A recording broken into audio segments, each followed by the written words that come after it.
Baik, akan saya mulai. Assalamualaikum warahmatullahi wabarakatuh. Shalom, Om Swastiastu, Namo Buddhaya. Salam kebajikan, salam sejahtera bagi kita semua. Yang saya hormati Wakil Dekan Bidang Pendidikan, Penelitian dan Kemahasiswaan Dr. Untung Yuwono, Manajer Pendidikan Ibu Roli Esther PhD, Ketua Program Studi S2 Asia Tenggara Ibu Amelia Burhan PhD, Ketua Program Studi S2 Ilmu Perpustakaan Bapak Muhammad Prabu Wibowo PhD, Ketua Program Studi S2 dan S3 Filsafat Dr. Naufal Asnawi, Ketua Program Studi S2 dan S3 Linguistik Dr. Triaswarin Sutanari Hesti, dan Bapak Ibu dosen program studi pasca sarjana dan para peserta. Saya mengucapkan terima kasih atas kehadirannya pada acara sosialisasi program studi pasca sarjana FIB UI sore hari ini. Untuk mengawali acara hari ini, saya silakan kepada Wakil Dekan Bidang Pendidikan, Penelitian dan Kemahasiswaan Dr. Untung Yuwono untuk memberikan kata sambutan. Kepada Bapak Untung dipersilakan. Terima kasih Mbak Virgi. Assalamualaikum warahmatullahi wabarakatuh. Salam sejahtera untuk kita semua. Shalom, Om Swastiastu, Namo Buddhaya, salam kebajikan, Rahayu, Rahayu, Rahayu. Pertama-tama seperti halnya Mbak Virgi tadi, saya sapa dulu Kaprodi S2 Asia Tenggara, Bu Amelia, ya, akrab dipanggil Bu Amel atau Bu Ami. Kemudian Kepala Prodi Pasca S2 dan S3 Filsafat Pak Naupal. Kemudian Kepala Program Studi Pasca Sarjana Perpustakaan Pak Prabu. Ya, panggil dengan nama-nama panggilan beliau ya, saudara-saudara ya, semoga bisa langsung akrab. Kemudian Kepala Prodi S2 dan S3, panggilan akrab beliau Ibu Ririt ya, nama panjangnya Triaswarin Sutanari Hesti ya, tapi nama panggilannya Bu Ririt gitu ya. Baik, dan yang saya hormati, saya banggakan calon mahasiswa baru Fakultas Program Pasca Sarjana Fakultas Ilmu Pengetahuan Budaya Universitas Indonesia. Saya langsung sapa dengan calon mahasiswa baru dengan optimis saudara-saudara bisa bergabung dengan kami di FIB UI. Ya, kemudian yang berikutnya saya sapa juga Ibu Roli selaku manajer pendidikan yang mengorganisasi acara hari ini bersama dengan Humas FIB UI. Baik, Bapak Ibu, saudara-saudara sekalian, peserta sosialisasi penerimaan mahasiswa baru program pasca sarjana FIB UI, ini adalah kegiatan rutin yang kami adakan setiap kali diadakan pembukaan penerimaan mahasiswa baru program pasca sarjana FIB UI.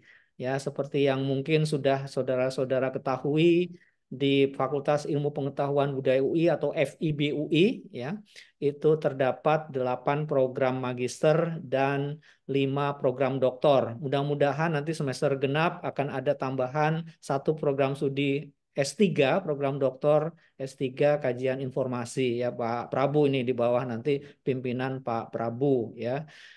Surat izin dari Senat Universitasnya sudah keluar gitu ya, tinggal nanti kita sedang menunggu SK Rektornya. Baik, sehingga belum bisa dibuka pada semester ini.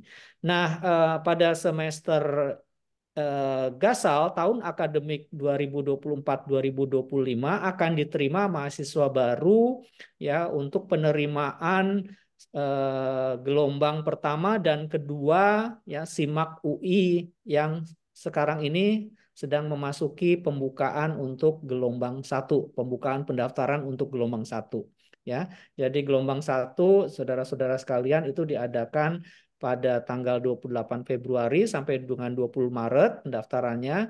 Nanti gelombang kedua akan ada lagi pada bulan Mei, itu pembukaan pendaftarannya ya, ujiannya sekitar bulan Juni ya, dan nanti di semester genap UI membuka pendaftaran lagi untuk penerimaan semester genap. Ya, tetapi tidak semua program studi di FIB UI pada umumnya sih semuanya tidak ada penerimaan. Ya, tidak ada penerimaan untuk semester genap. Ya, tetapi pada semester yang lalu kita membuka S2 Asia Timur dan S3 Arkeologi dengan alasan tertentu.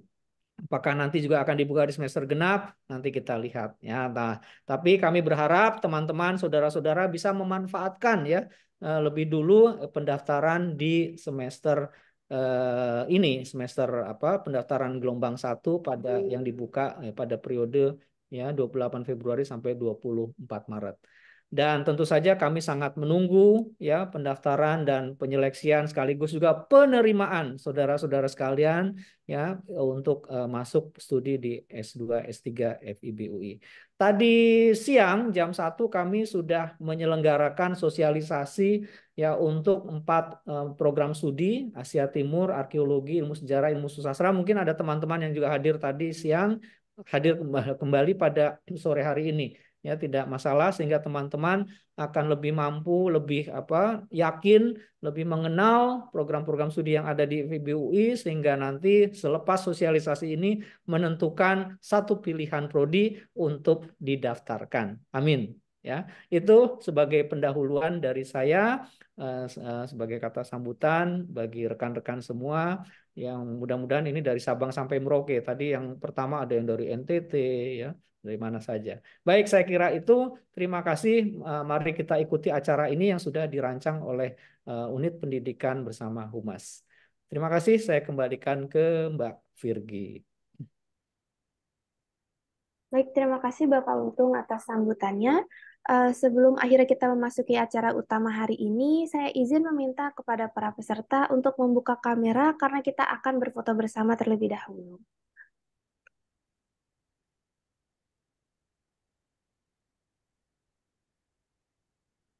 Baik, terima kasih karena sudah dibuka. Karena ini ada 2 slide, jadi akan 2 kali berfoto ya.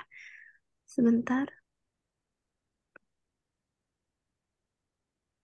Baik, saya beri aba-aba. 1, 2, 3. Satu lagi. 1, 2, 3. Baik, terima kasih.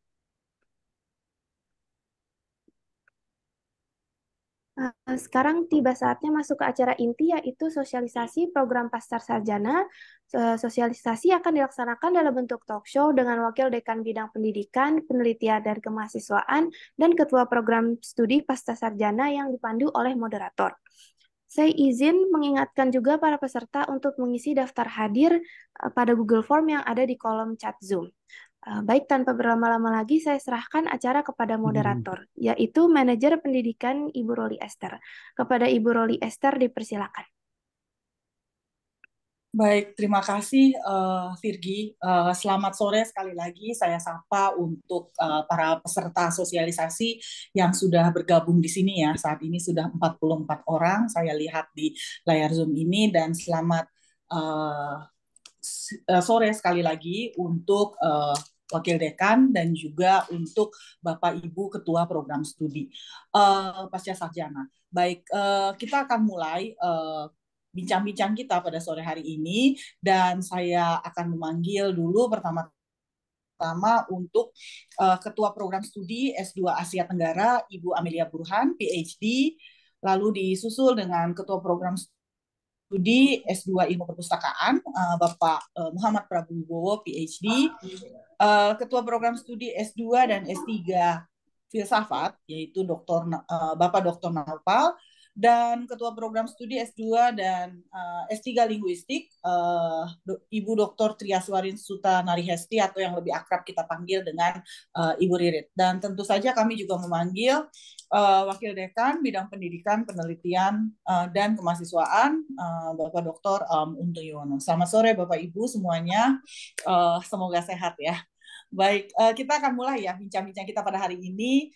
Dan untuk para peserta yang mungkin nanti mendengar penjelasan lalu ada pertanyaan atau ada yang ingin ditanyakan, langsung saja menulis di kolom chat ya. Nanti kami sambil mengakomodir pertanyaan dengan pertanyaan yang para peserta tanyakan. Dan juga untuk daftar hadir, mohon baik dosen maupun juga panitia dan juga tentu saja para peserta mohon mengisi di tautan yang sudah ditampilkan di kolom chat oleh panitia. Baik, kalau begitu kita mulai dengan pertanyaan pertama ya. Saya mau tanya dulu nih kepada Wakil Dekan kita, Bapak Untung Yuwono. Bisa dijelaskan sedikit nggak Pak tentang program bebas tes masuk S2 untuk lulusan FIB UI? Silakan Pak Untung. Nah, ini dia. Terima kasih Bu Roli. teman-teman hadirin sosialisasi penerimaan mahasiswa baru FIB UI. Eh, Selama beberapa tahun terakhir ini kami memberikan kesempatan istimewa ya kepada para lulusan FIB UI. Jadi mohon izin saya berbicara dengan lulusan FIB UI di sini yang mungkin banyak juga yang hadir ya, yang lulus dalam masa kelulusan 1 tahun ya. Dan kalau dari hitungan sampai pada hari ini, yang lulus 1 tahun itu mulai dari Januari 2023, kemudian Agustus 2023, sampai yang baru lalu Januari 2024. Ya. Nah, apa kesempatan istimewa itu bagi lulusan dalam masa kelulusan 1 tahun? Itu adalah ya kesempatan untuk menempuh studi di program S2. Jadi hanya S2, S3 tidak ya. Mohon izin, mohon maaf lulusan S2 ini saya bicara dengan lulusan S1 ya. Untuk menempuh studi di program pasca di S2 FIB UI ya tanpa menempuh ujian SIMAK UI. Jadi tanpa seleksi tentu saja ya. Jadi tapi tentu saja ada syaratnya. Ya, apa syaratnya? Ya syaratnya adalah lulusan itu dikategorikan sebagai lulusan yang berprestasi akademik. Apa syarat prestasi akademik? Itu adalah lulusan yang mempunyai indeks prestasi kumulatif ya di atas 3,00. Wah, kalian pasti ya saudara-saudara sekalian banyak ya yang lulus dengan IPK di atas 3,00 ya kalau dari FIB ya. Nah, ini silakan silakan mendaftar. Nah, bagaimana mekanisme pendaftarannya?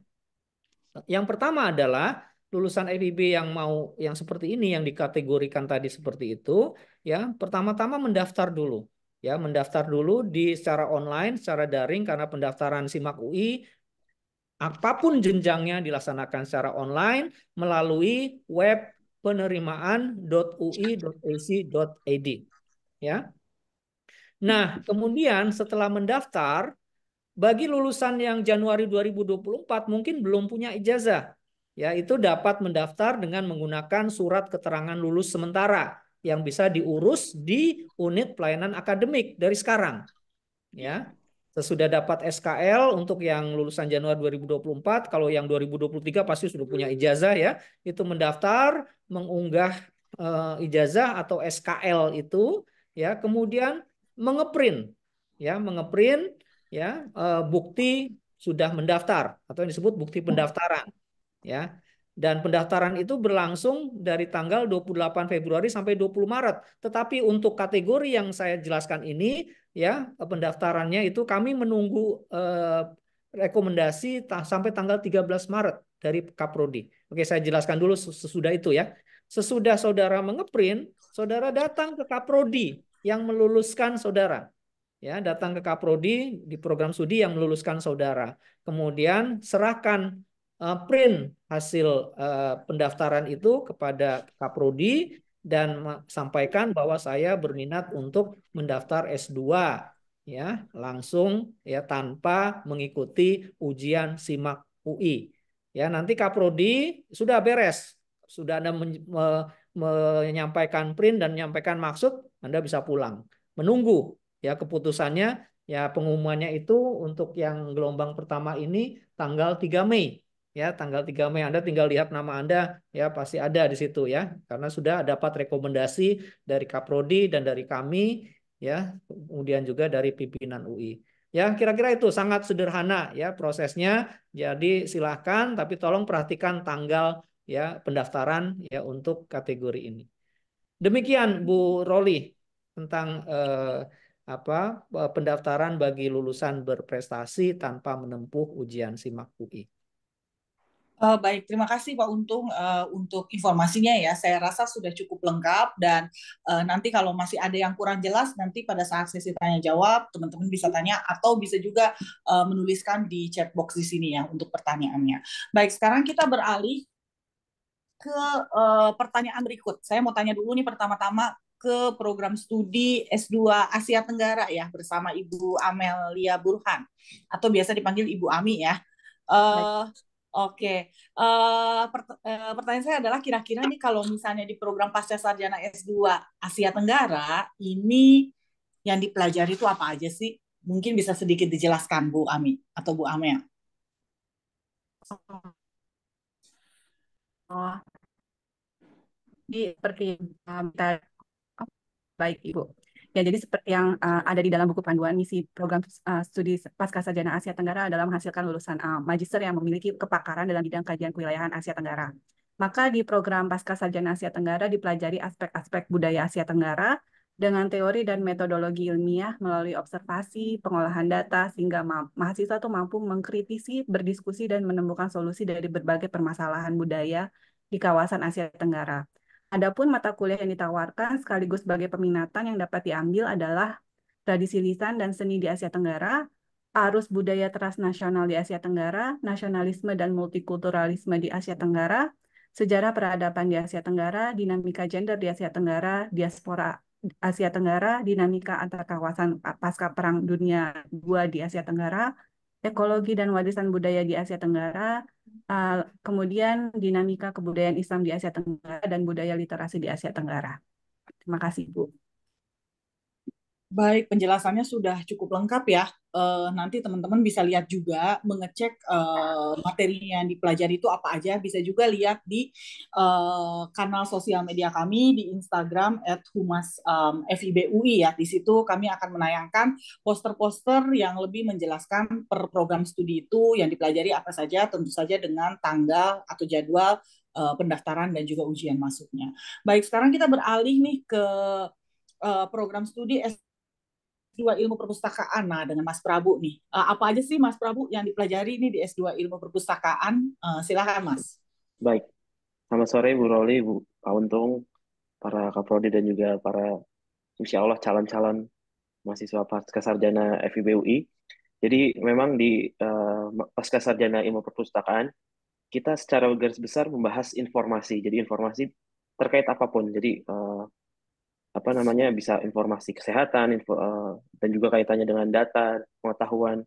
Namun secara garis besar di program Pascasarjana Ilmu Perpustakaan kita bisa ada 3 peminatan. Jadi ada manajemen informasi, manajemen perpustakaan, manajemen kearsipan. Namun memang masih sangat luas ya. Jadi kita sebagai contoh misalkan di manajemen arsip kita juga belajar manajemen record misalkan. Karena kan informasi ini sudah uh, sudah sangat berkembang ya istilahnya. Jadi ada berkaitan dengan data, berkaitan dengan informasi itu diolah jadi pengetahuan dan jadi kita belajar apapun tentang informasi. Jadi Bapak Ibu kalau tertarik membahas misalkan mengenai manajemen informasi atau pengetahuan di dalam suatu organisasi misalkan, nah itu silakan bisa belajar di S2 Ilmu Perpustakaan. Baik, terima kasih Mas Prabu. Jadi di sini intinya tuh bahwa perpustakaan tuh hanya salah satu bagiannya ya, tapi lebih Iya besarnya betul, itu adalah mengenai informasi dan tadi terbagi betul. dalam 3 bidang yaitu manajemen informasi, manajemen perpustakaan dan juga manajemen kearsipan ya. Nanti mungkin kita akan tanya-tanya lebih banyak lagi untuk lebih detailnya dan kalau teman-teman berminat bisa juga langsung menuliskan pertanyaan. Baik, kita beralih nih ke program studi S2 dan S3 ilmu filsafat dulu. Saya mau sapa Pak Naufal. Selamat sore Pak Naufal. Nah, kalau di filsafat ini apa aja sih yang dipelajari? Kan filsafat juga sesuatu yang sangat luas ya. Mungkin bisa sedikit dijelaskan. Terima kasih Mbak Ruli. Ya, terima kasih Pak Untung dan terima kasih Mbak Virgi selaku moderator pada pertemuan sore hari ini. Selamat datang para calon mahasiswa, terutama yang berminat pada kajian filsafat. Sebagaimana ada dalam apa itu di brosur ya sebenarnya bahwa ketika kita masuk ke program pasca sarjana S2 filsafat pasti kajiannya itu adalah berpikir kritis tentunya ya, berpikir kritis logis terhadap problem masalah yang ada. Jadi cukup banyak yang bisa dikaji dalam kajian filsafat mulai dari etika, estetika, kemudian ekonomi juga, politik, sosial, budaya, agama gitu. Itu semua bisa dikaji dengan pendekatan filsafat. Jadi teman-teman yang berminat untuk menelaah tema-tema itu dengan pendekatan filosofis bisa daftar di program magister dan doktor filsafat UI. Eh, Setidaknya ada beberapa mata kuliah yang sudah diintegrasikan ya. Intinya bahwa mulai dari ontologi, metafisika, etika, estetika sampai dengan filsafat praktisnya itu dikaji dalam program doktor dan magister filsafat. Jadi saya kira memang cukup banyak ya sosial budaya, ekonomi, politik, religi setidaknya itu akan menjadi mata kuliah yang diajarkan dalam magister filsafat. Saya kira itu dari saya, Mbak Rudi. Baik, terima kasih Pak Naufal. Wah, berarti ini cakupan kajiannya ini sangat luas ya, teman-teman. Mungkin nanti kita bisa tanya-tanya lebih lanjut lagi, riset-riset apa sih yang selama ini dihasilkan ya oleh teman-teman kita yang sudah terlebih dahulu berkuliah di program studi pasca filsafat, baik S2 maupun S3. Sekarang saya akan beralih ke Ibu Triaswarin yang biasa kita sapa dengan Ibu Ririt ya, Ketua Program Studi Pasca Sarjana Linguistik. Selamat sore Ibu Ririt. Selamat sore Mbak Ruli, terima kasih. Selamat sore Bapak Ibu dan calon mahasiswa FIB, terutama peminatan di bidang linguistik. Jadi kita ini apa namanya menawarkan penguasaan keilmuan berbasis riset. Nah, di linguistik ini ada 4 peminatan. Yang pertama adalah linguistik deskriptif. Di situ dipelajari ilmu linguistik dasar ya, yang murni seperti semantik, fonologi, sintaksis. Kemudian ada peminatan bahasa dan kebudayaan. Di situ kita akan mengkaji fenomena bahasa ya, yang akan apa namanya dipelajari dengan berdasarkan teori misalnya sosiolinguistik, perubahan bahasa, revitalisasi bahasa, kemudian psikolinguistik, perubahan bahasa, seperti itu yang terkait dengan budaya, kemudian juga analisis wacana kritis. Kemudian ada lagi yang ketiga adalah peminatan penerjemahan. Di sini akan apa namanya ditawarkan berbagai apa namanya kolaborasi ya antara bidang penerjemahan misalnya dengan kajian wacana dan linguistik korpus. Kemudian ada juga peminatan pengajaran bahasa itu ya peminatan keempat. Di situ kita bisa belajar mengenai kurikulum, kemudian apa namanya isu-isu mutakhir dalam pengajaran bahasa. Kemudian ada kajian wacana pedagogis, antara lain seperti itu.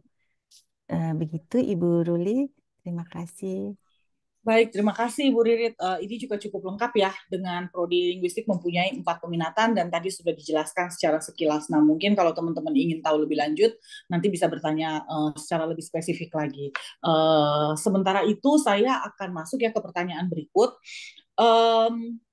Tadi kan sudah dijelaskan ya mengenai apa saja sih yang dipelajari ya di setiap program studi. Nah, sekarang mungkin kita agak masuk lebih rinci lagi. Selama ini topik-topik riset apa saja yang dibahas atau diangkat oleh para mahasiswa baik di program studi S2 maupun S3 di tempat Bapak Ibu. Mungkin untuk ini saya mau mulai dari Mas Prabu. Gimana nih, Mas?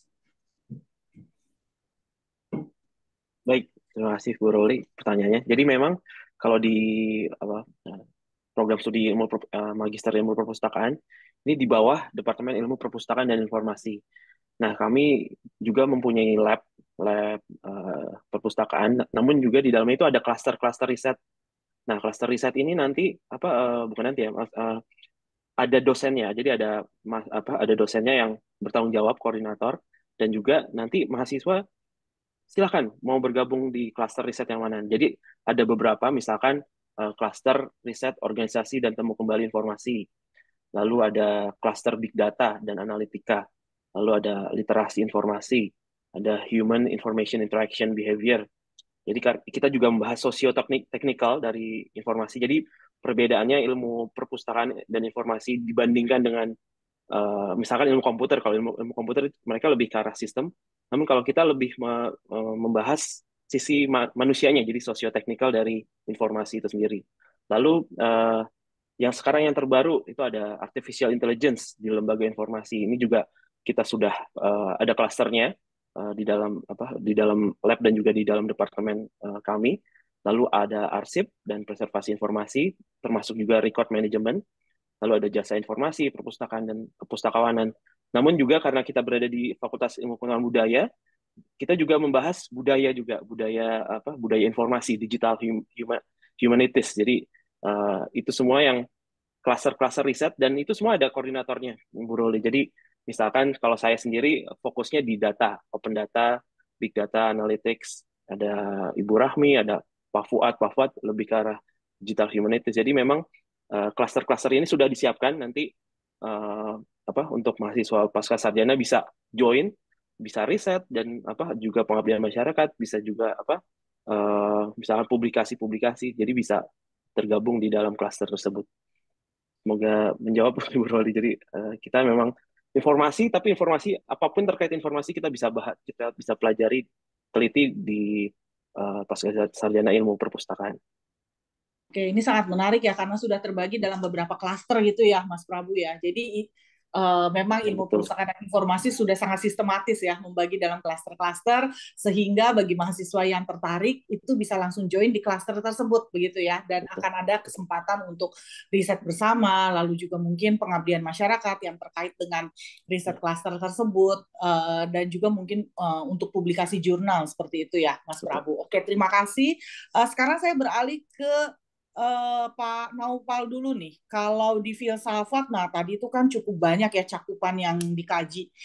Sejauh ini tema-tema apa tuh yang menjadi tren mungkin untuk mahasiswa ilmu filsafat, mahasiswa filsafat baik S2 maupun S3 pernah menggarapnya? Silakan Pak Naufal.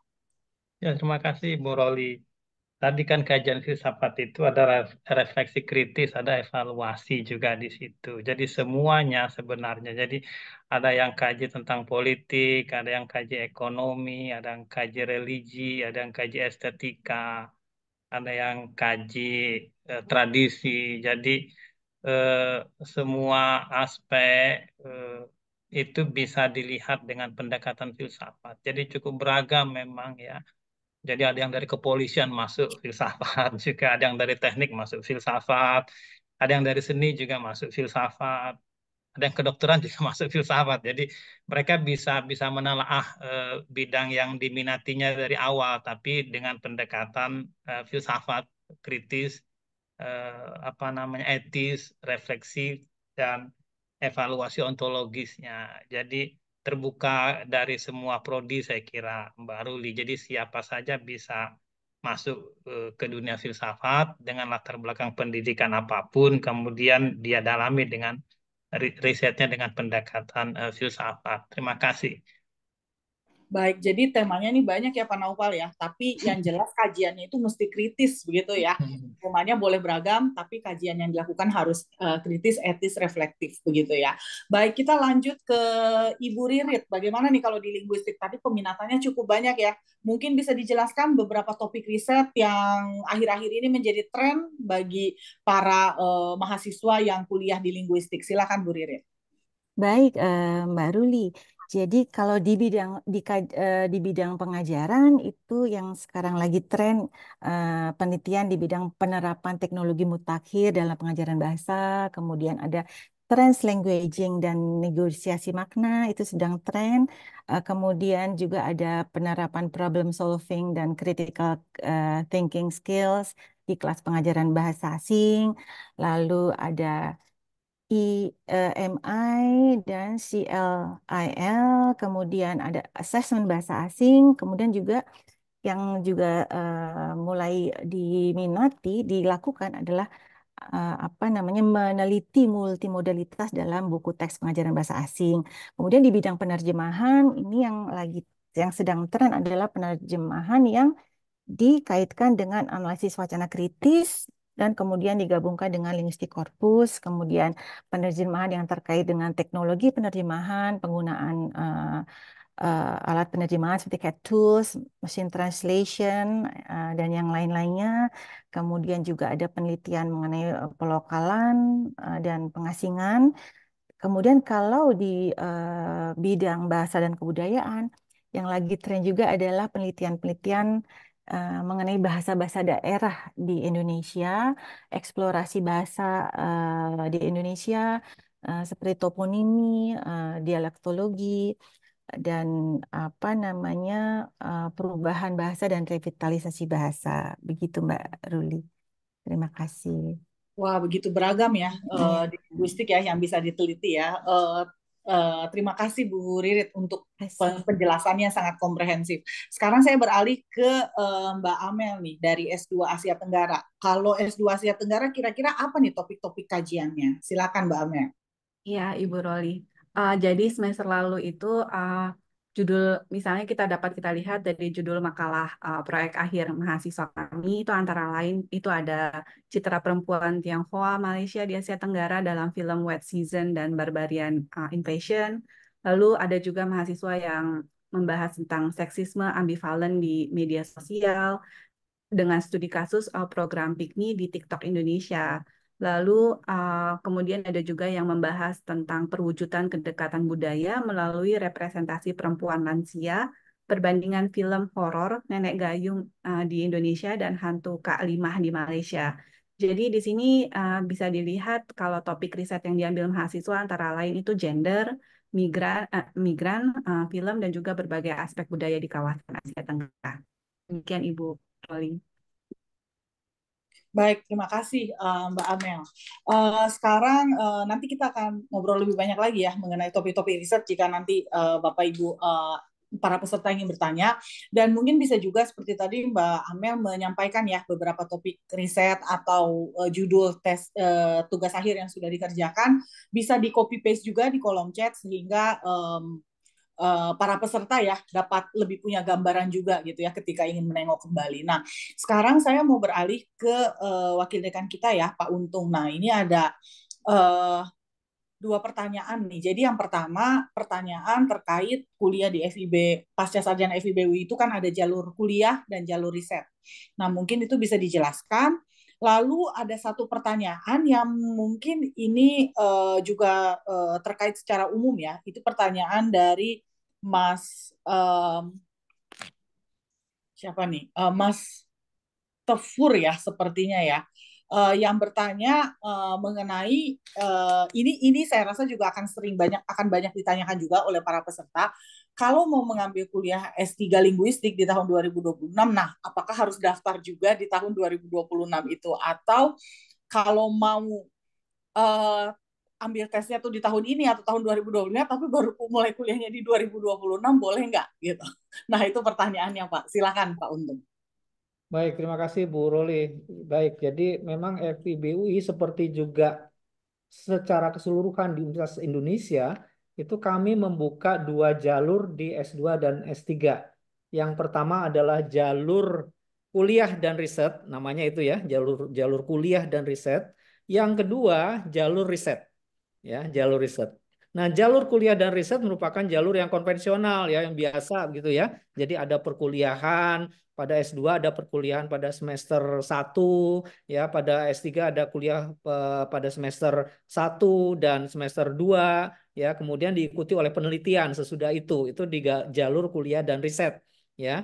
Eh, dan masa tempuh studi di S2 dan S3 di UI itu mengikuti ketentuan oleh Kemendikbudristek ya. Jadi untuk S2 itu 3 sampai 4 semester tapi masih diberikan toleransi sampai 8 semester berdasarkan Permendikbudristek yang baru. Sementara di S3 itu bisa 6 semester ya sampai 14 semester ya. Jadi seperti itu. Nah, apa bedanya? Ya, bedanya adalah tadi sudah jalur kuliah dan riset. Nah, sekarang bagaimana jalur riset? Jalur riset itu diperuntukkan bagi ya mahasiswa yang sudah siap langsung beriset disertasi.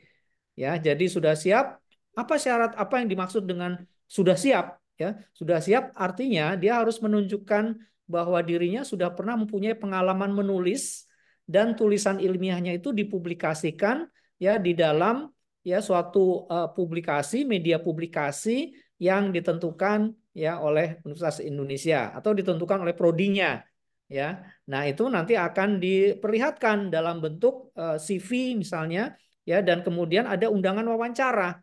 Ini khusus untuk yang S2 jalur riset dan S3 jalur riset gitu ya. Nanti ya bagaimana prosedurnya? Prosedurnya bisa dilihat di penerimaan.ui.ac.id gitu ya. Kalaupun kurang lengkap di situ, nanti akan ada pengundangan. Ya, jadi yang terjadi bisa juga seperti ini. Ya, UI akan mengirimkan hasil tes TPA dan bahasa Inggris, ujian masuk S2 dan S3 hanya 2, yaitu tes potensi akademik dan bahasa Inggris. Ya, nah siapa yang lulus pada tes tertulis itu, ya untuk S3 pasti akan diundang wawancara. Untuk yang masuk jalur, untuk yang mendaftar jalur riset pasti akan dimintakan juga selain proposal ya draft proposal penelitian juga dimintai CV dan juga sampel tulisan yang pernah dihasilkan. Demikian juga pada S2 ya akan diminta nanti ya sampel tulisan S2 dan akan diundang untuk wawancara. Ya itu pada jalur riset. Ya, jadi itu perbedaannya. Ya, masa tempuh studi sama semua. Jadi kira-kira seperti itu ya. Nah, kalau jalur kuliah dan riset itu siapa yang masih memerlukan penguatan ya dan mungkin belum punya pengalaman menghasilkan publikasi di bidang yang dimasuki itu tentu ya tempatnya adalah pada jalur kuliah dan riset. Sekarang pertanyaan kedua, apakah memungkinkan untuk lulusan baru ya, mendaftarnya sekarang, kuliahnya tahun depan. Sampai sejauh ini masih memungkinkan. Ya, masih memungkinkan ya. Jadi Anda bisa masuk ya, kemudian itu yang disebut sebagai mekanisme tunda kuliah. Ya, mekanisme tunda kuliah. Jadi UI meskipun masih memikirkan, mempertimbangkan, kemarin di rapat akademik yang saya hadiri ini kita terbuka saja ya, ini sosialisasi gitu ya. Ini UI masih memungkinkan untuk mekanisme permohonan tunda kuliah. Meskipun kami sendiri berharap ya teman-teman yang masuk ke dinyatakan berhasil masuk untuk studi di FIB UI adalah teman-teman yang sudah siap. Ya, teman-teman yang sudah siap untuk studi. Ya, baik itu dari segi apapun ya, segi kognitif ya atau segi finansial ya, itu sebetulnya sudah harus siap begitu ya. Jadi tidak akan kebingungan nanti dalam mencari ya biaya studinya. Ya, mudah-mudahan itu ya. Tapi ada juga misalnya yang sambil menunggu beasiswa, sekarang terbuka ya beasiswa LPDP teman-teman ya, itu banyak sekali ya LPDP menggelontorkan tawaran beasiswa ya. UI sendiri punya skema beasiswa ongoing ya, itu bisa nanti dilacak, dilihat, ditelusuri di beasiswa.ui.ac.id nanti ketika sudah masuk itu beasiswa ongoing. Ya, jadi silakan ya dari sekarang dan mungkin kalau kendalanya adalah pengumuman bisa mengajukan tunda kuliah. Tapi tunda kuliah hanya sampai maksimum 1 tahun. Ya, sesudah itu teman-teman harus mendaftar seperti belakangan. Nah, mudah-mudahan ini tidak menjadi akal-akalan. Ya, tidak menjadi akal-akalan bagi lulusan baru program studi yang karena takut misalnya mengikuti SIMAK UI kemudian mendaftar dulu gitu kan. Ya, saya ya Bu Roli ya, kita sampaikan saja di sini ya. Jadi mudah-mudahan teman-teman yang lulusan baru ini ya betul-betul sudah siap juga untuk menempuh studi di pasca sarjana. Begitu Bu Ruli. Ya, makasih. Baik, terima kasih Pak Untung. Di sini sudah ada beberapa pertanyaan ya, tapi saya akan pending dulu dan saya akan bertanya kembali ya kepada setiap ketua program studi. Nah, kira-kira kalau misalnya udah lulus S2 atau S3 di bidang di prodi yang Bapak Ibu pimpin, ini profil lulusannya itu kira-kira bekerjanya tuh biasanya di bidang apa? Ya, karena mungkin ini penting juga untuk diketahui ketika peserta invest untuk kuliah di tempat kita, lalu apa yang nanti masa depan seperti apa yang mungkin mereka bisa dapatkan begitu. Mungkin saya mulai dari Ketua Program Studi S2 Asia Tenggara. Gimana Mbak Amer? Silahkan. Yes. Baik Ibu Roli. Jadi selama ini ada lulusan tuh yang bekerja di bidang pendidikan maupun di bidang pemerintahan dan juga di bidang uh, di perusahaan swasta. Contohnya saat ini ada lulusan kami yang sedang saat ini bekerja di Sekretariat ASEAN, lalu juga ada yang bekerja di pusat bahasa, dan juga ada juga yang bekerja sebagai dosen di universitas lain. Gitu, Loli. Baik, terima kasih. Nah, ini sekarang menyambung ke Mas Prabu nih. Tadi udah begitu banyak ya variasi dari studi ilmu perusahaan dan informasi yang disampaikan. Kira-kira nih masa depannya nih bisa berkarir di bidang apa aja nih Mas Prabu? Baik, terima kasih Bu. Jadi memang kalau prospek lulusan magister ilmu perpustakaan ini eh, tadi ya sebenarnya ada GLAM, sebenarnya ada Gallery, Library, Archives, Museum. Namun kita fokus di kontennya, jadi konten informasi. Dan untuk prospek lulusannya sendiri eh, beragam, Bu Roli. Jadi memang rata-rata itu biasanya eh, di akademisi ya, akademisi dia bisa jadi dosen, bisa jadi apa namanya eh, riset juga, lalu juga pimpinan biasanya pimpinan di lembaga informasi.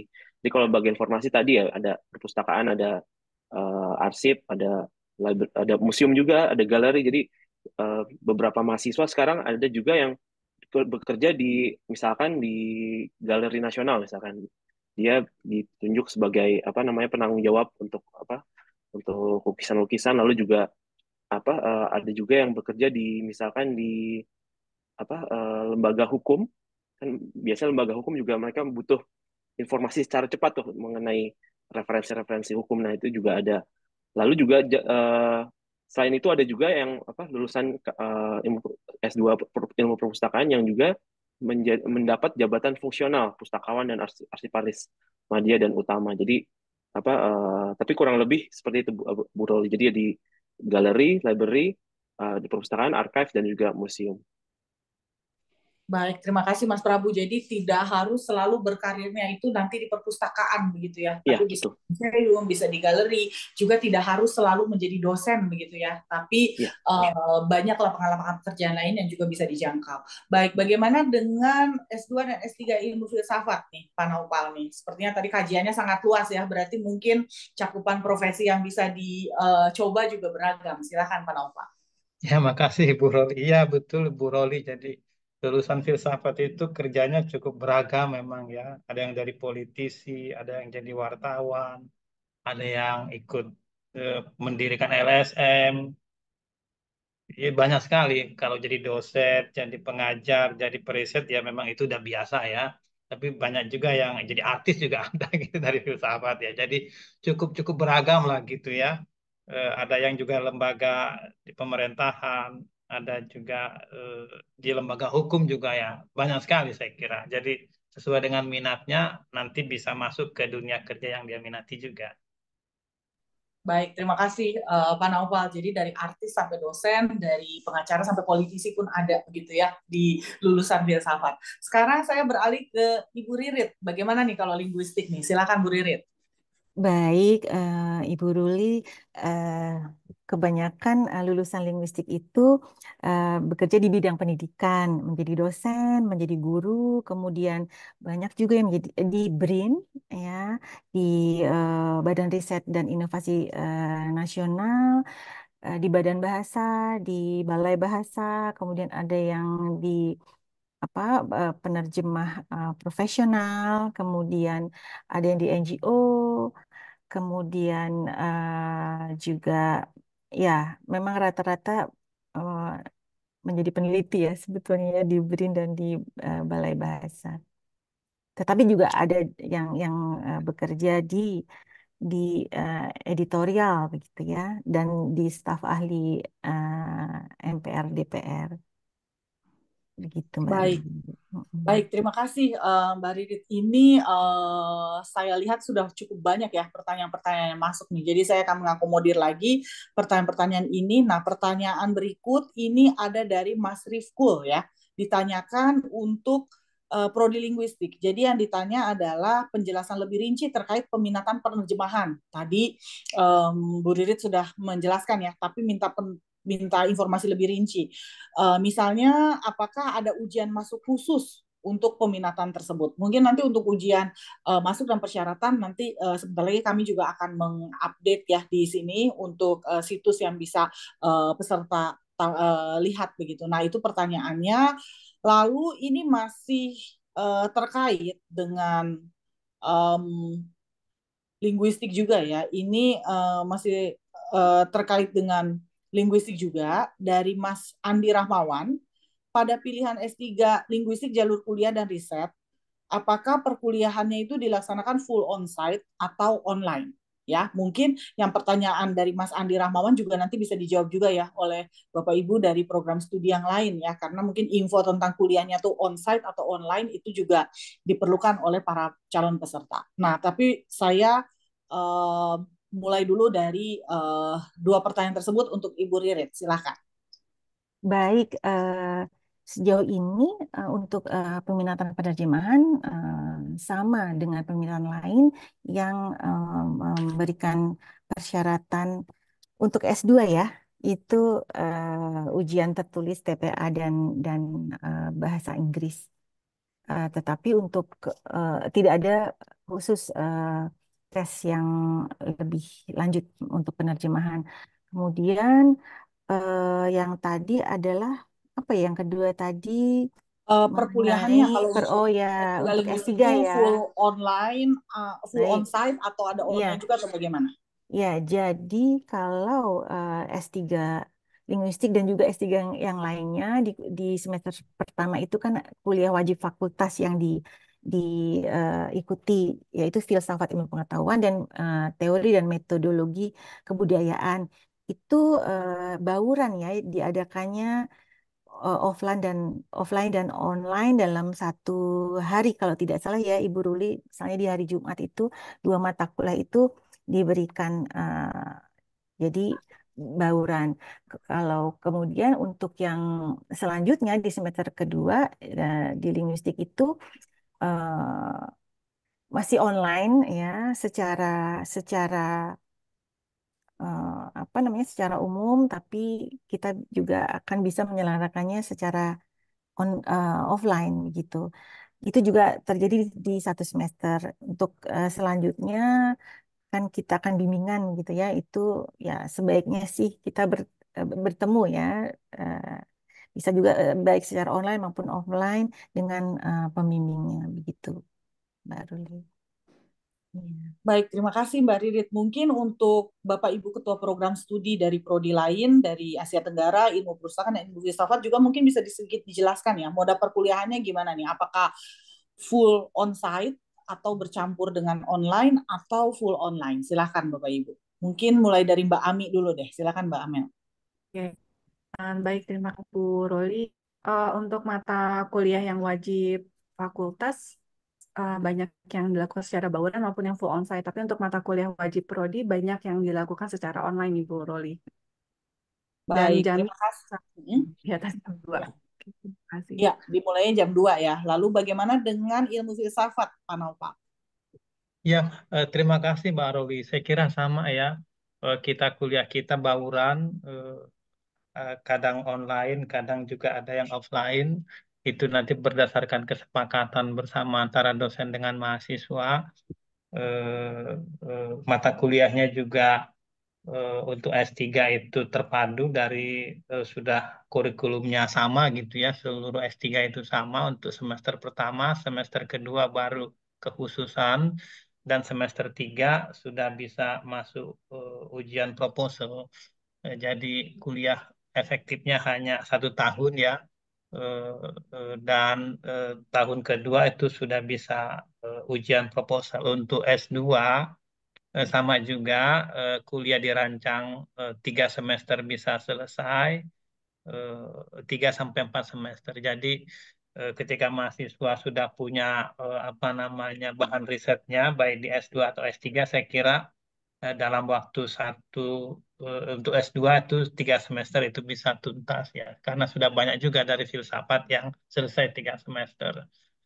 Untuk S3 bisa 5 semester, bisa 6 semester ya.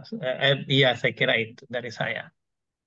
Baik, terima kasih Pak Naufal. Jadi untuk prodi-prodi lain juga kalau sudah punya tema riset dari awal, kemungkinan untuk lulus 3 semester tuh sebetulnya dimungkinkan ya. Asal memang dari sejak masuk itu sudah mulai mengerjakan sedikit demi sedikit risetnya tersebut. Oke, bagaimana nih dengan Mas Prabu kalau di ilmu perpustakaan untuk Baik, moda perkuliahannya? baik. Terima kasih Bu Roli. Pertanyaan. Jadi memang kalau di S2 Ilmu Perpustakaan kami juga mengikuti kebijakan universitas, kebijakan fakultas dan juga universitas. Jadi memang karena di UI juga S2-nya ini kelas reguler ya. Jadi untuk mengakomodir mahasiswa misalkan yang di luar kota atau juga yang tidak bisa datang hadir kampus, kami menyediakan biasanya kami berdiskusi di awal di semester. Jadi biasanya dosen-dosen itu sepakat untuk menyediakan mode pembelajaran secara daring. Jadi memang untuk mengakomodir mahasiswa mahasiswa yang di luar kota dan juga tidak bisa hadir di kampus. Eh, jadi kita juga bisa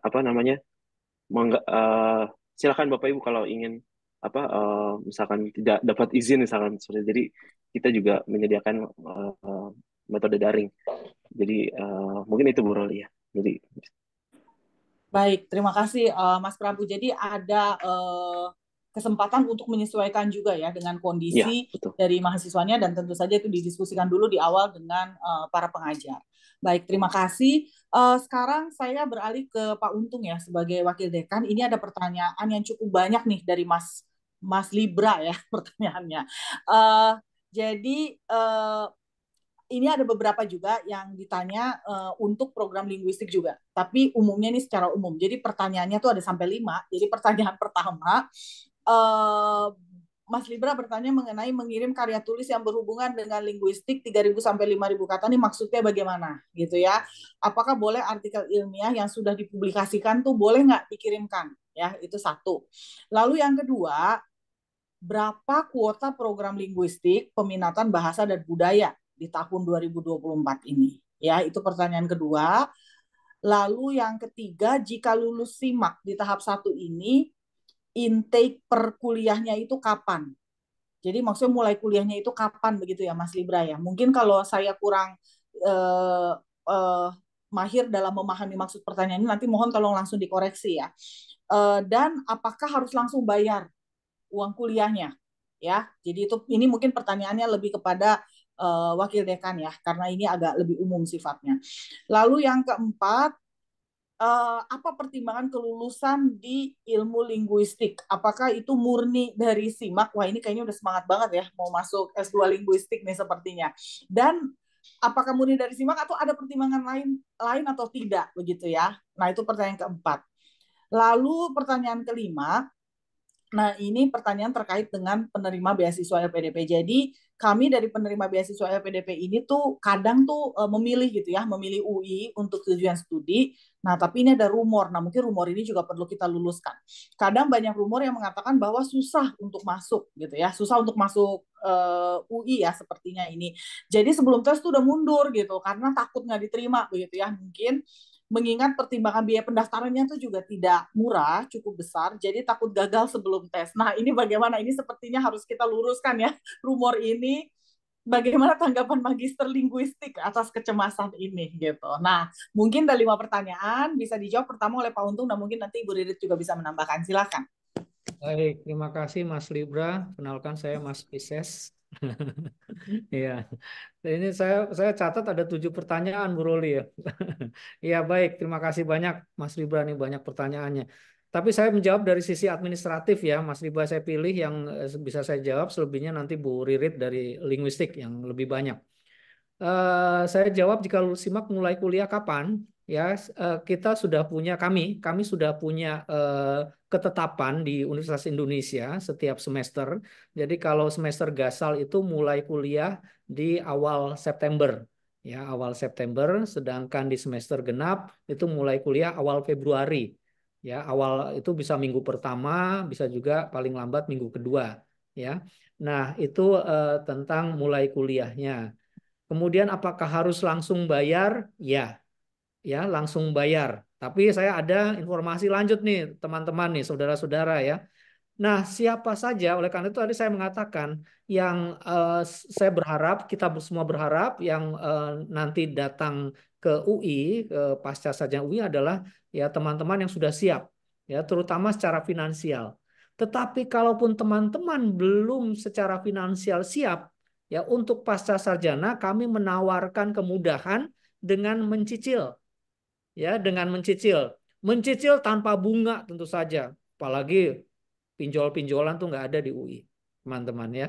Jadi mencicil ya, jadi hanya merentang, ya misalnya 3 kali pembayaran di dalam 1 semester, gitu ya. Kalaupun nanti dalam 1 semester belum bisa membayar penuh, nanti bisa dibicarakan, ya. Nah, jadi itu, ya. Tapi apa namanya, tentu harus langsung membayar, ya, semampu teman-teman membayar, ya, sehingga tidak perlu lagi misalnya ya banyak-banyak tunda kuliah begitu ya sambil menunggu keputusan kepastian beasiswa ya, karena teman-teman bisa juga menggunakan skema mencicil. Kemudian eh, saya kira itu ya hanya yang buat saya ya Bu Roli ya. Ya, nah tapi mungkin yang terakhir ini ya saya kira betul kata Bu Roli bahwa ini harus diluruskan. Ya, kalau S1 mungkin ya. Ya, S1 mungkin ya sulit untuk masuk ke UI karena begitu banyak begitu ketat persaingan di S1 ya.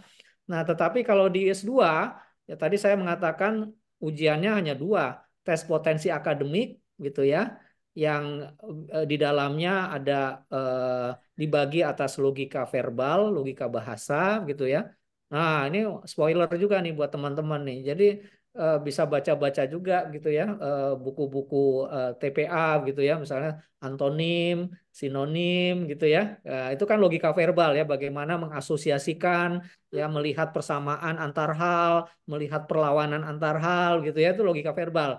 Kemudian ada logika figural, ya itu gambar, dan logika matematis ya. Nah, mungkin matematis agak sulit ya, tapi saya kira tentu bisa dipelajari kembali ya. Kemudian untuk bahasa Inggris ya semacam reading comprehension ya, pemahaman bacaan ujiannya gitu kan ya. Jadi sepanjang teman-teman bisa membaca gitu ya bahasa Inggris ya, oke lah ya, pasti teman-teman bisa menjawab pertanyaan yang merujuk pada jawabannya ada di bacaan. Begitu ya. Jadi saya kira tidak tepat sekali apa yang dirumorkan, digosipkan oleh orang bahwa masuk UI pada pasca sarjana itu sulit. Ya, saya pun dulu begitu, padahal saya lulusan UI begitu ya. Ya, tapi saya waktu ujian UI itu dulu ada kemampuan linguistik bahkan. Sekarang sudah tidak ada. TPA dan bahasa Inggris pada masa lalu ya Bu Ririt itu ada kemampuan linguistik, esai linguistik. Ya, wah saya waktu itu malah terlambat datang ujian tuh Bu Roli karena ada kebakaran, macet gitu ya. Saya sampai setengah, saya keringat dingin keluar. Setengah setengah soal di TPA itu tidak bisa saya jawab gitu ya, karena saya terlambat datang. Alhamdulillah lulus juga gitu ya. Oke. Jadi ini contoh saja supaya teman-teman tidak takut ujian gitu ya. Jadi pasti bisa. Gitu ya. Saya kira itu Bu Roli. Mungkin selebihnya Bu Ririt. Baik, Baik, Pak Muji. silakan Bu Ririt. Ya, baik. Terima kasih, Mbak Ruli. Untuk pertanyaan nomor 1 ini sebentar. Em, mengenai tulisan yang berhubungan dengan linguistik ya. Yang saya terima biasanya itu memang artikel ilmiah yang sudah diterbitkan. Mas Libra ya. Jadi itu bisa di diunggah, dijadikan sebagai syarat ya.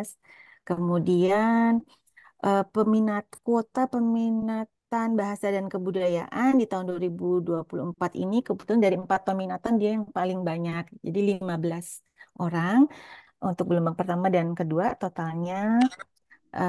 Kemudian itu yang saya bisa jawab ya. Selainnya, lebihnya sudah diinformasikan oleh Pak Untung ya. Saya rasa. Ya, betul ya. Terima kasih. Oke, mudah-mudahan sudah cukup jelas ya, dan Mas Libra, dan sedikit memberikan ketenangan ya setelah rumor tadi itu sudah kami luruskan. Jadi jangan ragu, dicoba aja dulu begitu ya, seperti Oh, itu. boleh saya tambahkan, Oh Mbak ya, Ruli? silakan Bu Ririt. Ya, Mas Libra ini untuk ada kan ada 2 jalur ya. Untuk jalur kuliah syarat terbitan itu tidak terlalu apa namanya ini ya, tidak terlalu ya asal memberikan contoh sudah bisa. Tetapi untuk jalur riset itu harus ada 5 kalau tidak salah ya, contoh artikel terbitan yang terkait dengan bidang linguistik. Terima kasih. Baik, sedikit tambahan ya mengenai artikel riset tersebut. Baik, ini sudah sangat banyak pertanyaan. Ini saya data nih sudah ada 16 pertanyaan. Jadi sepertinya pertanyaan saya stop dulu ya untuk sementara karena kita harus mengakomodir pertanyaan-pertanyaan yang masuk ini dan waktu kita agak terbatas. Kalau misalnya masih ada waktu, nanti bagi penanya yang lain bisa bertanya lagi. Jadi saya stop dulu untuk sesi bertanya di kolom chatnya agar kita bisa punya cukup waktu ya untuk mengakomodir pertanyaan-pertanyaan ini. Selain itu saya juga menyampaikan bahwa tadi Mbak Amelia ya dari program studi S2 Asia Tenggara sudah menyampaikan contoh-contoh makalah proyek akhir untuk mahasiswa program studi pasca Asia Tenggara. Jadi bisa dilihat ya apa-apa saja dan mungkin itu bisa semakin menambah ketertarikan untuk yang tertarik pada S2 Asia Tenggara. Nah, sekarang saya akan beralih kepada pertanyaan dari Mbak Nana ya, Mbak Nana. Jadi ini pertanyaannya juga masih umum dari beliau adalah dari Sastra Jepang Universitas Andalas. Untuk syarat penyerahan CV yang tertera pada laman pendaftaran tuh apakah template-nya itu memang tidak ada. Jadi kalau untuk penyerahan CV itu apakah boleh bebas template-nya seperti itu yang mungkin ya saya terjemahkan pertanyaannya. Lalu untuk penyerahan CV tersebut apakah dikirimkan, oh ini mungkin berminatnya ke Magister Linguistik ya, ke email Prodi Magister Linguistik bersamaan dengan pengiriman karya tulis. Nah mungkin bisa sedikit dijawab singkat pertanyaan terkait CV tersebut.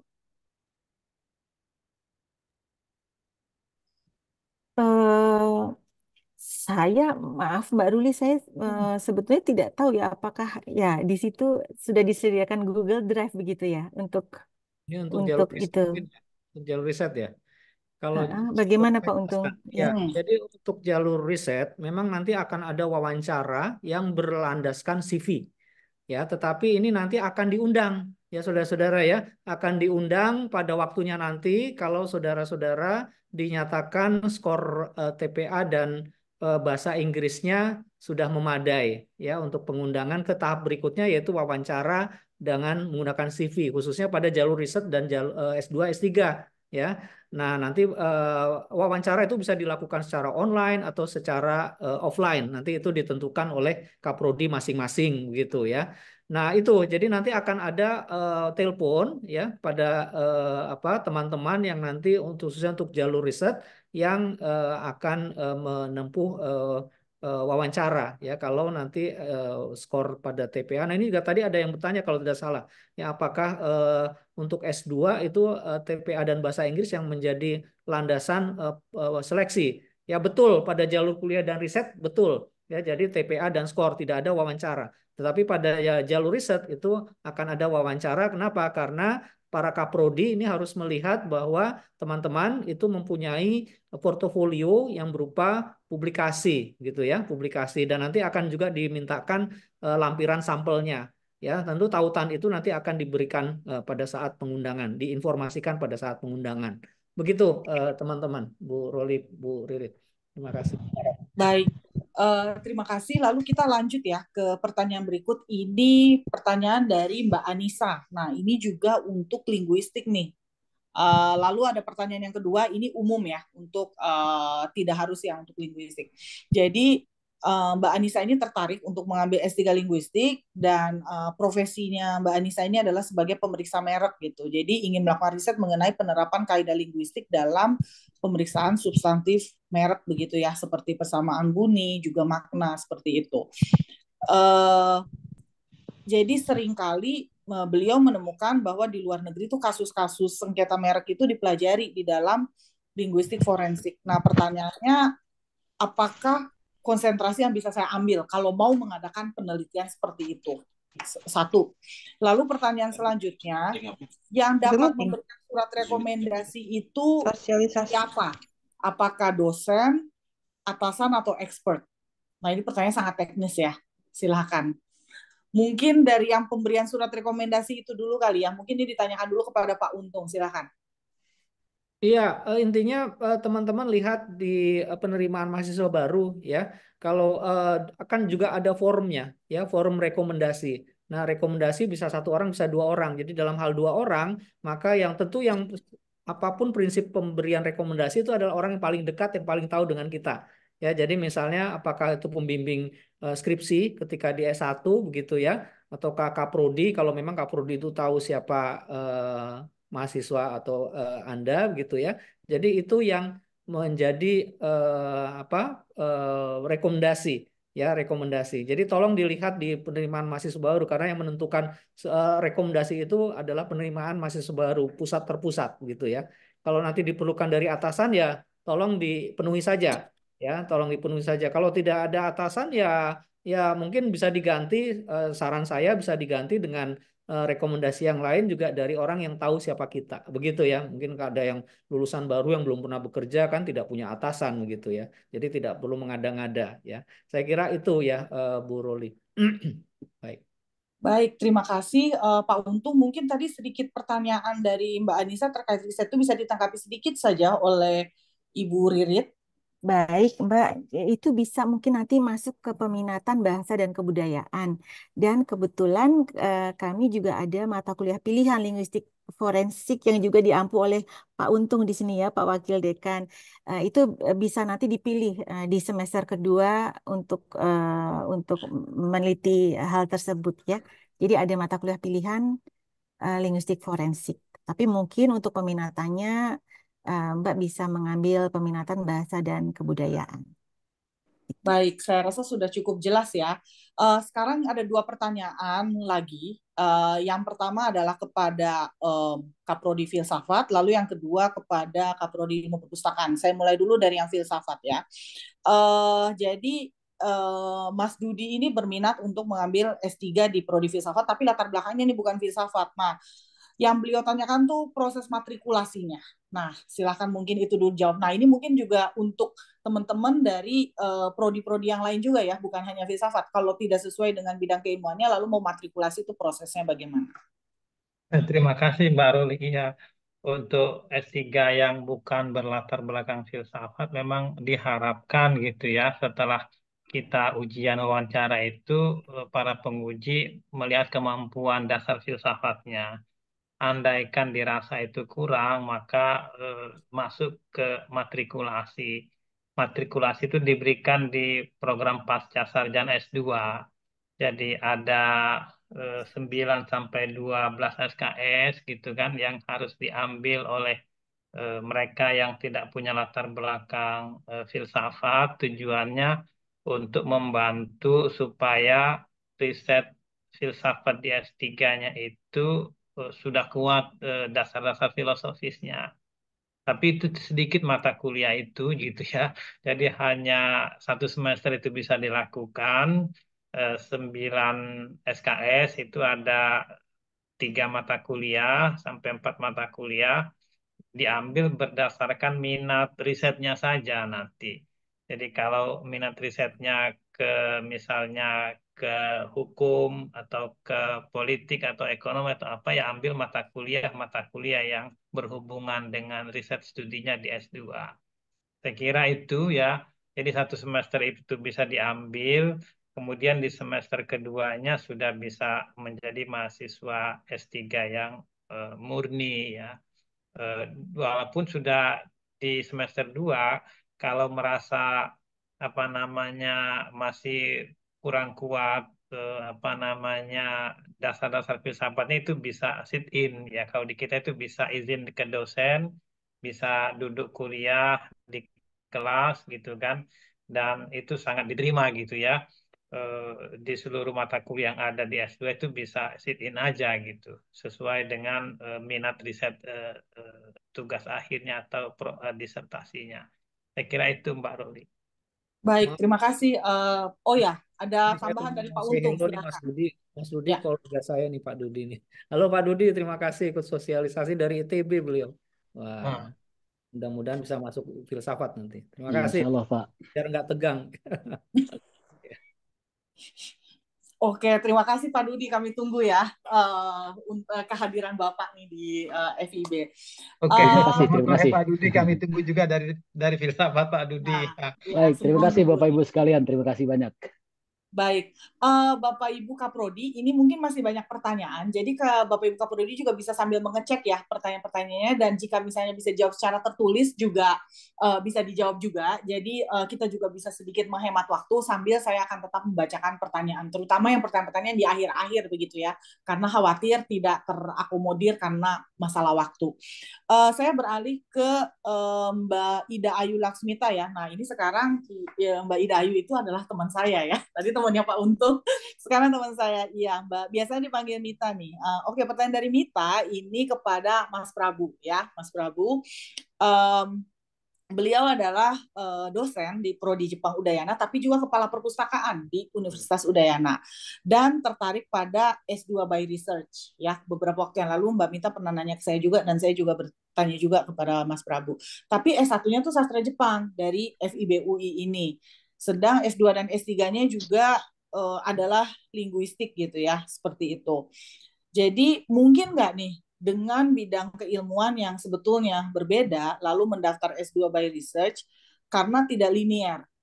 Beliau punya jurnal tulisan di jurnal terindeks Scopus, tapi itu bukan tentang perpustakaan, tentang kejepangan. Nah itu bagaimana Mas Prabu? Mungkin bisa dijawab. Terima kasih. Baik, terima kasih banyak Bu Roli dan terima kasih pertanyaannya Ibu Mita. Jadi memang ini sudah saya diskusikan juga dengan dosen yang lain. Jadi memang kalau di ilmu perpustakaan, di S2 ilmu perpustakaan kita bisa membahas apapun ya terkait informasi. Dan kalau kita lihat background Bu Mita ini juga sebenarnya sangat menarik ini. Jadi sebagai kepala perpustakaan Universitas Udayana ini sebenarnya bisa memberikan perspektif yang segar ya buat prodi kami. Jadi memang untuk bidang riset pengajar kami sebenarnya juga sangat luas. Jadi Bapak Ibu, jadi ada yang bidangnya di sejarah, bidangnya di metode wacana juga, ada di sosiologi, ada juga di arkeologi. Jadi memang background pengajar kami juga sangat luas. Jadi kalau untuk program by riset silakan Ibu Mita. Jadi nanti silakan daftar dan nanti tulisan Ibu Mita juga nanti akan kami review. Jadi tim review dan kalau misalkan tadi ada juga program matrikulasi, misalkan Ibu Mita butuh penambahan ilmu misal di bidang ilmu perpustakaan, itu silakan juga. Jadi nanti kita juga bisa Ibu Mita bisa mengikuti matrikulasi juga. Namun untuk riset memang nantinya kan fokus di penulisan ya Ibu Mita. Jadi memang nanti hubungannya itu lebih kepada dosen pembimbing. Jadi nanti arahan-arahan apa saja ketika diterima itu nanti lebih banyak dengan pembimbing. Jadi kalau di bidang wacana itu ada pengajar kami juga. Jadi sangat bisa Ibu Mita nanti didiskusikan dengan pengajar. Dan silakan mendaftar. Jadi nanti tulisannya kita nilai ya, akan dinilai terlebih dahulu baru kita bisa nanti Ibu Mita setelah di approve nanti bisa hubungannya itu fokus dengan lebih intensif ya dengan dosen pembimbing. Jadi seperti itu kalau by riset. Baik, mudah-mudahan Mungkin cukup itu. menjawab ya Mita, dan kami tunggu di FIB UI. Kembali ke FIB UI ya, karena S1-nya juga FIB UI tapi sastra Jepang gitu. Baik, kita lanjut ke Mbak Gita Riani ya. Saya rasa untuk pertanyaan ini rasanya tidak perlu lagi dijawab karena tadi sudah dijawab ya terkait surat rekomendasi, siapa yang dapat memberikan surat rekomendasi tadi sudah dibahas oleh Pak Untung. Kalau misalnya memang Mbak Gita mau menanyakan lagi, bisa tolong kalau ada yang kurang jelas tolong ditanyakan di kolom chat. Lalu untuk Mbak Berliana Nugraha ini ya, pertanyaannya adalah kalau dari Prodi Sastra Jepang Unpad, kalau karya tulisnya itu digunakan sebagai syarat masuk, apakah boleh mengambil dan melanjutkan tema skripsi yang diambil S1 atau tema yang baru? Rasanya sih ini bisa ya, bisa dua-duanya ya, sepertinya Bu Ririt ya. Jadi mau lanjut yang lama atau mau tema baru itu juga nggak masalah berarti ya. Ya, baik. Jadi udah terjawab nih ya, Mbak Heni. Sekarang kita berlanjut ke Mbak Kalandra ya. Pertanyaannya ini cukup banyak. Yang pertama, di mana bisa melihat sebaran mata kuliah untuk prodi linguistik murni? Oke, ini kayaknya nanti saya akan tampilkan di kolom chat. bisa mengunduh buku panduan akademik FIB UI ya untuk program pasca sarjana. Kami akan tampilkan websitenya, nanti bisa dicek di situ, diunduh bebas ya. Lalu yang kedua, nah ini mungkin memang perlu ada penjelasan ya, linguistik murni dan linguistik deskriptif itu bedanya apa ya? Ini mungkin bisa jawab oleh Ibu Ririt atau mungkin juga Pak Untung, karena Pak Untung juga adalah dosen di Prodi Linguistik. Dan pertanyaan 3 ini sangat teknis terkait matrikulasi juga. Nah, ini bisa dilakukan sebelum perkuliahan S2 dimulai. Yang 3 saya jawab singkat dulu. Sepertinya tidak ya. Jadi pada masa ketika kita mulai perkuliahan, baru memang matrikulasi itu setahu saya ya pada masa perkuliahan juga. Jadi bukan sebelum gitu ya. Bukan misalnya mulai tahun ajaran di September lalu kita udah matrikulasi di Agustus gitu, nggak demikian sepertinya. Tapi mungkin nanti bisa diklarifikasi lagi. Nah, mungkin pertanyaan 2 dan 3 dulu. Silahkan Bu Ririt dan mungkin juga Pak Untung.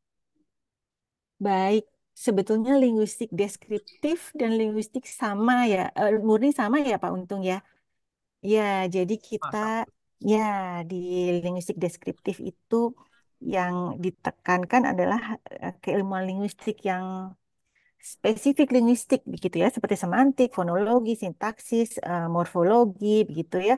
Kalau di sini nanti akan ditambahkan mengenai linguistik korpus karena ini sangat sangat diperlukan ya buat buat meneliti di bidang linguistik begitu. Kalau yang lainnya itu dikaitkan dengan kajian-kajian kajian apa terkait dengan hal-hal lain ya untuk mengkaji fenomena budaya itu seperti dikaitkan dengan psikologi jadi psikolinguistik, lalu ada dialektologi, toponimi dan yang lain-lain itu di bahasa dan kebudayaan. Kalau linguistik deskriptif itu tadi ya fokusnya pada ilmu linguistik murni ya bisa dikatakan seperti itu. Oke, terima kasih Bu Ririt. Mungkin ada tambahan dari Pak Untung sedikit? Ya. Iya, iya. Jadi yang mau saya tambahkan adalah peminatan itu juga memang diharapkan ya, tetapi tidak harus selalu peminatan itu juga apa namanya berkorelasi dengan nanti topik tesis atau tugas akhir yang teman-teman ambil ya. Misalnya teman-teman mengambil linguistik murni itu kan ada skupnya adalah linguistik mikro. Ya, linguistik mikro itu kita mengkaji hal-hal yang spesifik ya, misalnya sintaksis ya, kalimat, struktur kalimat gitu ya. Sedangkan yang ada tadi Bu Ririt sudah menjelaskan ada juga linguistik ya, peminatan bahasa dan kebudayaan yang makro yang mengaitkan bahasa dengan konteks ya sosial, budaya dan sebagainya. Ya. Nah, dalam pengalaman kami mengampu dan membimbing tugas akhir, ya itu bisa saja terjadi. Jadi ini juga tidak berbanding lurus berkorelasi dengan topik tesisnya begitu ya. Jadi ada yang linguistik murni tapi kemudian tertarik untuk juga mengkaitkan struktur dengan konteks, misalnya itu bisa juga nanti diperkuat dengan mengambil kuliah-kuliah pilihan misalnya yang diarahkan pada linguistik yang lebih makro dan sebaliknya juga ya. Jadi seperti itu. Saya kira itu Bu Roli. Apakah matrikulasi bisa dilakukan sebelum tadi sudah dijawabkan ya. Saya kira itu saja ya. Di mana bisa melihat sebaran mata kuliah untuk prodi linguistik murni. Nah, ini sebetulnya bisa dicek di web UI ya. Kurikulum kita punya pedoman program sarjana dan pasca sarjana yang open ya. Open artinya terbuka, bisa dilihat untuk publik di web ya, di web fib.ui.ac.id. Di sana ada pedoman yang namanya pedoman sarjana dan pasca sarjana. Silakan coba dicari di sana. Terima kasih. Baik, terima kasih Pak Untung. Ini juga saya baru menyampaikan di kolom chat ya untuk website dari fib.ui.ac.id. Jadi silakan bagi yang ingin tahu sebaran mata kuliah bukan hanya linguistik ya, tapi juga semua program studi pasca sarjana dapat menuju ke laman download ya. Lalu di situ ada buku panduan, lalu bisa di-download sesuai dengan kebutuhan buku panduan mana, akademik mana yang mau di-download. Itu kami buka sebaran mata kuliah kepada siapapun, tidak harus mahasiswa FIB UI. Baik, semoga cukup menjawab pertanyaan ya. Sekarang saya melanjutkan ke pertanyaannya Mbak Nana. Nah, ini intinya Mbak Nana ya dari Universitas Andalas Sastra Jepang bertanya mengenai penelitian ke luar negeri khususnya ke Jepang. Apakah tersedia kerjasama dari UI dan Universitas Jepang? Ini mungkin saya langsung jawab aja ya, Bu Ridit. Mbak Nana, jadi kalau misalnya yang antar program studi linguistik dengan misalnya Universitas Jepang mungkin yang antar program studi belum ada atau juga antar fakultas belum ada. Tapi kalau antar universitas nanti kalau Mbak Nana sudah masuk ini bisa mencari informasi ke International Office ya di UI dan di mahasiswa S2 linguistik ya yang asalnya dari prodi sastra Jepang tapi di UI itu memang saya menemukan betulan melanjutkan yang bocor melanjutkan perkuliahan di salah satu universitas di Jepang begitu. Jadi kesempatan itu ada, tapi memang nanti mencari informasinya adalah ke International Office UI. Mungkin kira-kira begitu ya, Mbak Nana ya yang saya bisa Boleh tambah, jawab. Bu Iya, Roli? iya, boleh Pak Untung, silakan. Jadi dengan kuliah di Pasca Sarjana FIB UI, mahasiswa pasca juga punya kesempatan untuk beriset bersama dengan para dosen.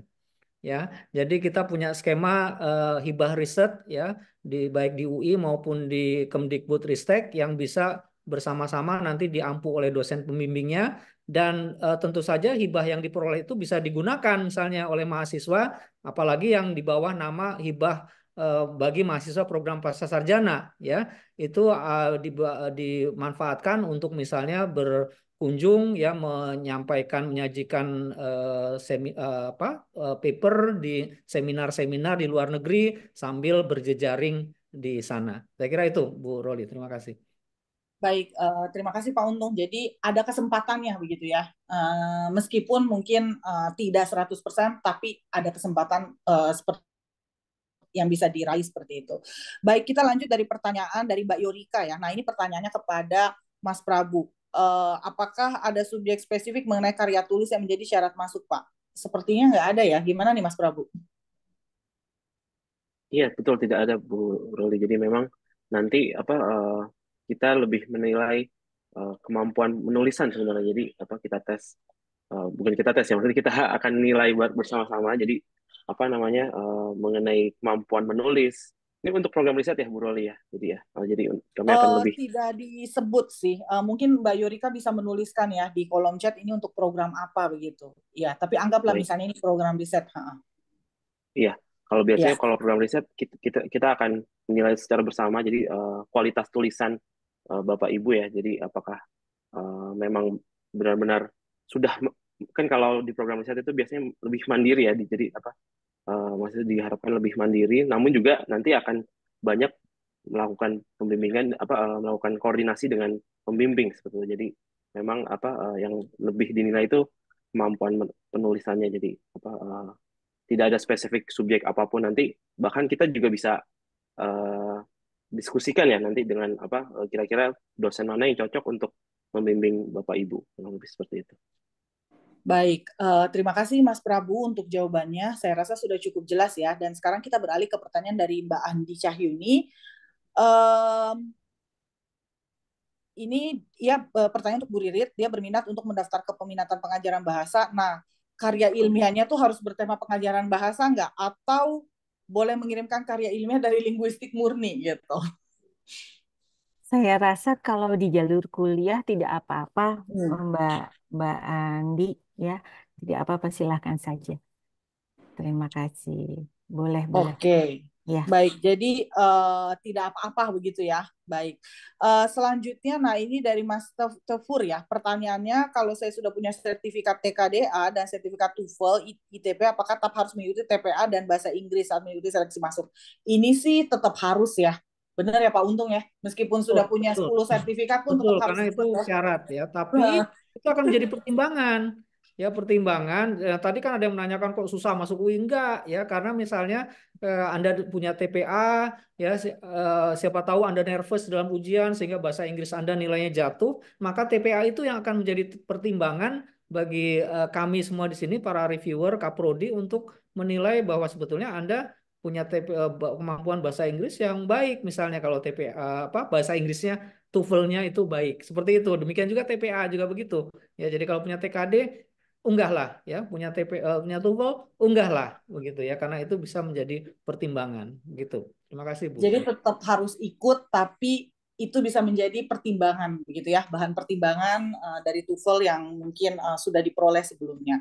Baik, kita berlanjut ke pertanyaan berikut. Saya rasa untuk yang pertanyaan Siti Farah ini sudah dijawab ya, mengenai kerjasama dengan universitas di luar negeri.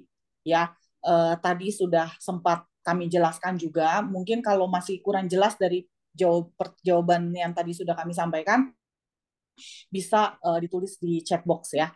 Baik. Selanjutnya kita melanjutkan untuk pertanyaan dari Mas Todi ya. Ini S1-nya beliau filsafat dan S2-nya magister pendidikan. Apakah saya harus mengikuti matrikulasi juga? Ini bagaimana nih Mas Naufal nih? Jadi dari filsafat beralih ke magister pendidikan, tapi lalu mau kembali lagi ke filsafat begitu. Iya, makasih Bu Ruli. Iya, saya kira nanti kita bisa lihat dalam ujian wawancara ya.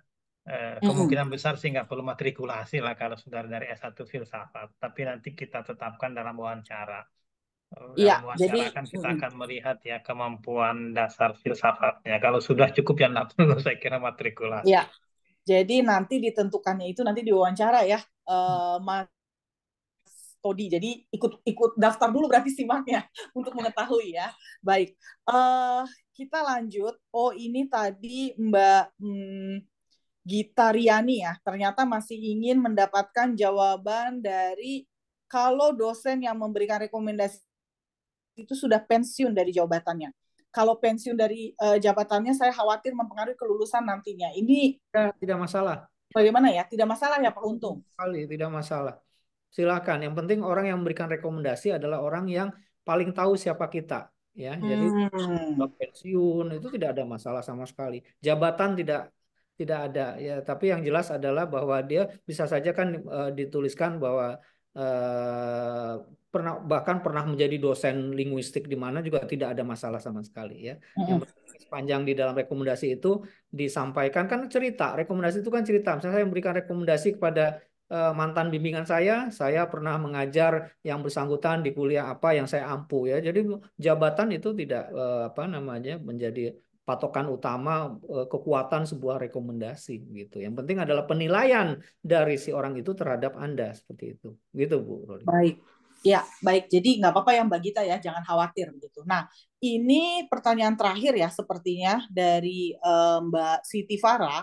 Kalau mengambil peminatan pengajaran bahasa, apakah dapat memiliki kesempatan mengajar mahasiswa asing seperti mahasiswa Dharma Siswa? Jadi ini mungkin membantu mengajar di BIPA UI begitu kali ya, maksud LBI UI seperti itu. Gimana nih Mbak Ririt? Apakah ada pengalaman seperti itu pada mahasiswa-mahasiswa selama ini?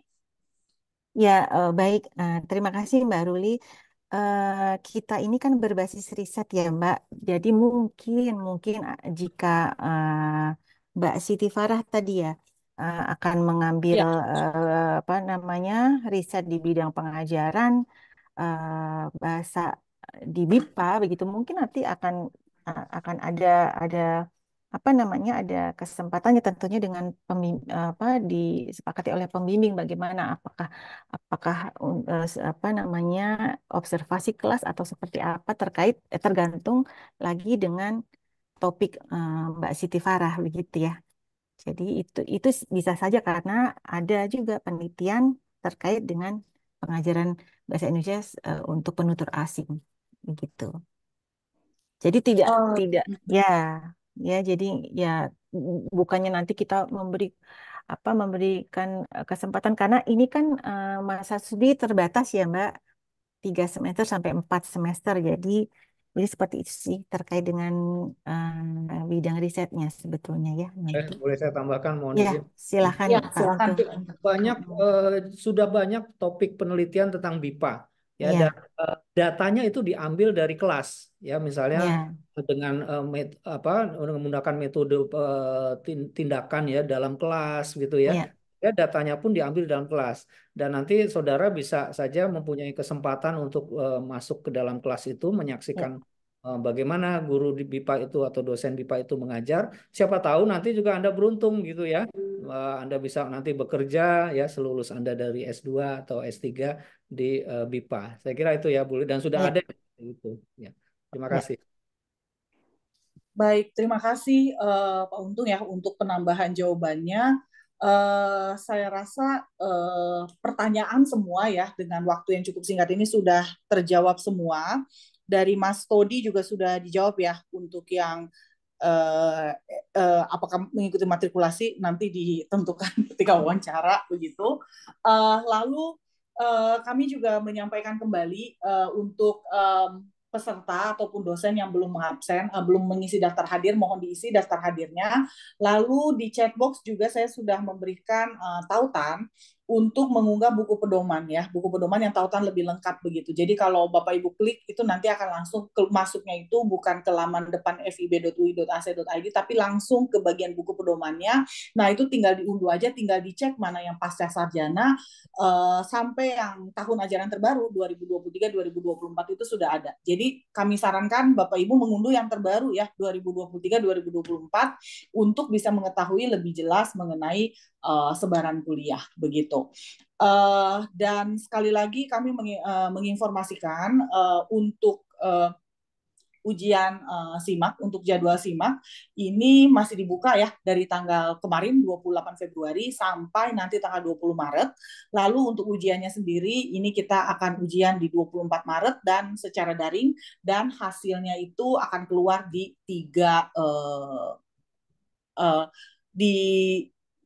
ya hasilnya akan keluar di 3 Mei ya seperti itu. Baik Bapak Ibu, mungkin kita bisa akhiri ya untuk sesi tanya jawab dan diskusi. Terima kasih banyak untuk antusiasme dari para peserta. Kami tunggu ya di FIB UI dan semoga dapat mendaftar SIMAK dan lulus dan kita bisa bertemu lagi. Baik, saya serahkan kembali kepada MC kita, Virgi, silakan. Baik, terima kasih Ibu Roli. Dengan berakhirnya pemaparan dan sesi tanya jawab tadi, maka berakhirlah sosialisasi program Pasca Sarjana untuk sesi 2 sore ini. Mohon maaf apabila ada kekurangan atau salah kata, saya selaku MC izin menutup acara hari ini. Terima kasih. Terima Terima kasih. terima kasih Bapak Ibu. Terima kasih. Bapak Ibu. Semoga sukses, sehat semuanya. Semoga sukses, terima kasih. Sampai bertemu. Di sini ada Pak Sandi juga, Pak Dudi tadi. Ya, terima kasih Pak. Siap, Pak. Terima kasih izin pamit.